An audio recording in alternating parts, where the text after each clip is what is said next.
Hello and welcome to the latest episode of my vlog series, and today the focus is going to be analysis.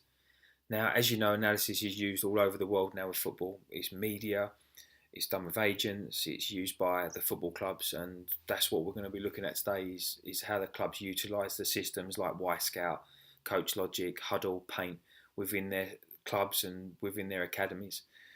Now, it's grown so much, analysis. The early days, it was just about looking at the games, reviewing the games, potentially planning for your opposition, maybe looking at footage of your opposition. It's now used for the recruitment and scouting of players, retaining and releasing of players, planning and reviewing of training sessions, and obviously still heavily involved in the planning and reviewing of matches. But probably the biggest one, which the development's been in from my perspective with my sort of evolution in the game, is academy systems and the development of players. And that's what I want to focus on today. And to be honest with you, with the questions that have been sent in, a lot of that revolves around that too.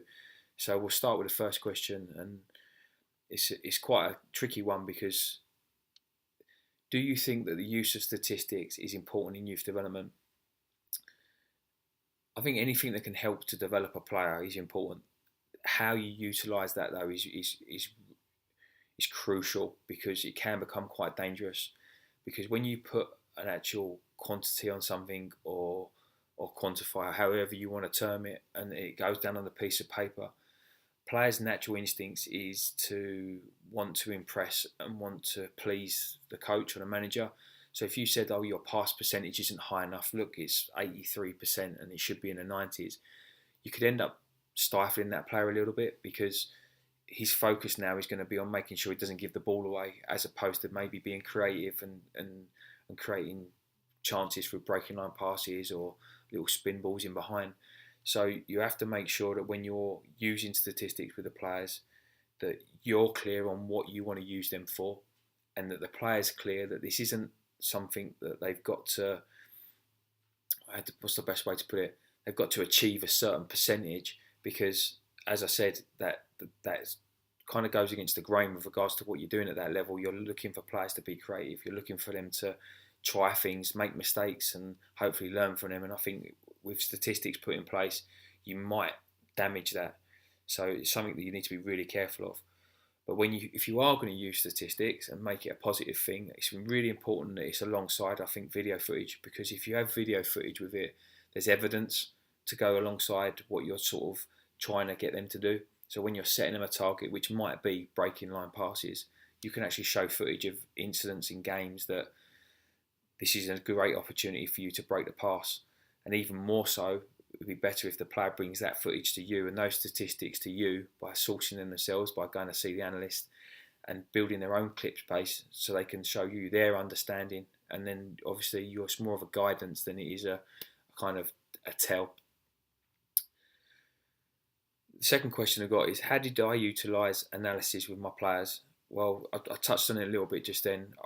I was really, really keen to get the players to go and source their own footage, to go and see the analysts, to watch their games back, to watch their training back, to highlight areas which they feel that they need to improve on, alongside making sure that they understand the success they had in the game as well. So things that they did really well, because there has to be a balance of the two. It can't just always be negative all the time. So when I worked with the players, they'd put their clips together. They would maybe bring some statistics from the games that they played in, or some training sessions that they might have had some individual statistics done for them, and we would sit and go through it. And it was really crucial for me to make sure that the players kind of fed that information back to me, as opposed to me feeding it back to them all the time. Now, don't get me wrong, there are times and there are certain players that find it hard to get a grasp of that. So you have to help them, you have to sit down with them, and you have to guide them a bit more. But mine was primarily around their targets rather than results and the actual score of the games and about winning and losing the match. It was about them as an individual and making sure that they knew what they're trying to achieve, how they're trying to achieve it, and most importantly, how that footage would help them do that. So when they see themselves maybe in that scenario again, or they find themselves in that scenario because they've actually seen it, it might help with them to I don't know, provoke a memory, or to jog them into actually maybe executing that technique or that skill, or trying to execute that technique and skill. The third question is, how much focus did I put on the opposition? Well, it depended on what area I was working in. When I worked in youth development and when I was working with young players, I didn't really put much emphasis on the opposition at all because, to be honest, you don't really know who the players you're playing against because you could get footage of, let's give an example, of Man United's under-18s, for example, their last 3 games and turn up on the Saturday and 7 of the players that were in those 3 games are not even playing. So we might look at a little bit of how they set up from a system perspective. We might look at a few set pieces, but generally the focus would be on us and what we're looking at, how we want to play, the types of things I want the players to do, both as a team and individually. So not a lot of focus on the opposition at all with regards to youth development. As you moved up the age groups, when you're heading more probably towards 23s going into first team, then obviously it does become a little bit more important. The 23s, they've got to be ready to step in the first team at any time. So they need to have an understanding of the environment they're stepping in, and analysis is big in those environments. So we would look at the opposition. We would look at certain players and specific attributes of those players. You'd look at 100%. You'd look at set pieces, and you would focus on maybe areas to exploit. I'm a big believer in having your own philosophy and sticking to your kind of game plan. So again, I'd still heavily focus my analysis around what we're going to do and how we're going to achieve it. But you might show some strengths and weaknesses to help you be successful in the game, because the bottom line is at that end you're looking to win the match. The fourth question we're looking at, what are the dangers of young players having access to their training and games? I think when young players are watching their games, I think I alluded to it earlier on in one of the other questions, that it can sometimes become a highlights reel. So they all they focus on is, especially with social media, they put together their clips, they put together their goals they scored or tackles they've made, and it gets posted on social media, and it becomes more about the kind of the glamour as opposed to what it's there for, which is the development. I also feel that when young players have got access to games and training, that generally means that parents would have access.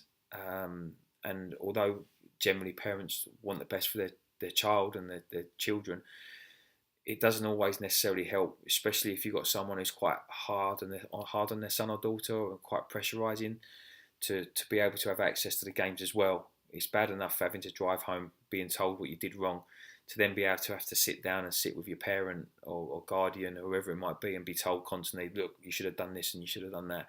So it can be dangerous. I know a lot of clubs don't allow the footage outside of the clubs. It only stays within the club, so the player only has access to it there, and it's generally supervised within reason. But there are dangers, and I think that is some of the pitfalls for me. So the next question, so when I work in the first team environment, how important will analysis be? Well, going back to the opposition analysis, when we talked about working in the environment where it's about winning, it's about keeping your job and players being successful, hopefully winning leagues and getting promoted or winning cups or trying to stop getting relegated. Analysis is massive. You need to have an understanding of what you're up against. Not to the point where I think I would completely change my philosophy. I mean, you look at Pep, he came into the country, he's been successful in Germany, he's been successful in Spain, and when asked how would you change your game to suit the English style, he says, I will not change.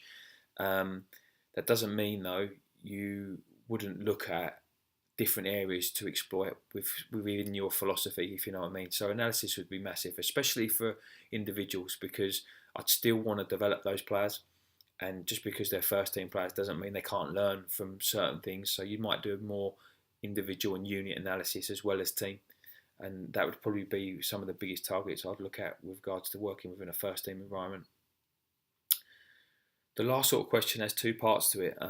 It's an interesting one because, again, I've kind of touched on it a little bit, but sort of what would I use analysis for to affect the game or adjust my team during the match and at half time? So sort of in-play stuff.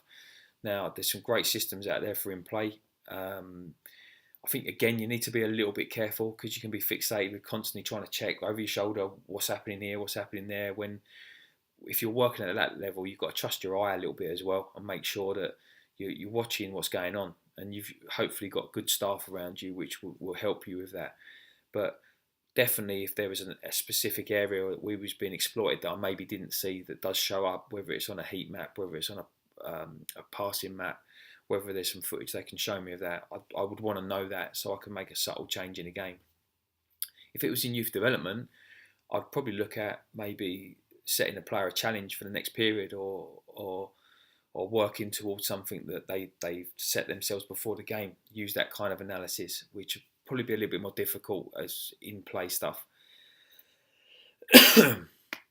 How would I use analysis to identify priority areas for training? Well, that's a simple one for me. You break it down into whether it's team, individual, or units, and you can just click that. And if it's allowing runners off your shoulder when the opposition have got the ball in the midfield, for example, you can clip incidents of that where the players failed to do that, or where the teams failed to do that, or where the units have failed to do that, and sit with them, go through that, and then plan a session based around that. So that one would be quite simple for me. I mean, that's from a question perspective. That's all that's been done for today. So thanks for watching. I hope you found it useful. Again, as always, if you've got any questions about the particular topic we talked about today, please leave a comment in the box. If you've got anything you want to talk about in the future, again, the same, leave a comment in the box. Please like the video and subscribe. Thanks for watching.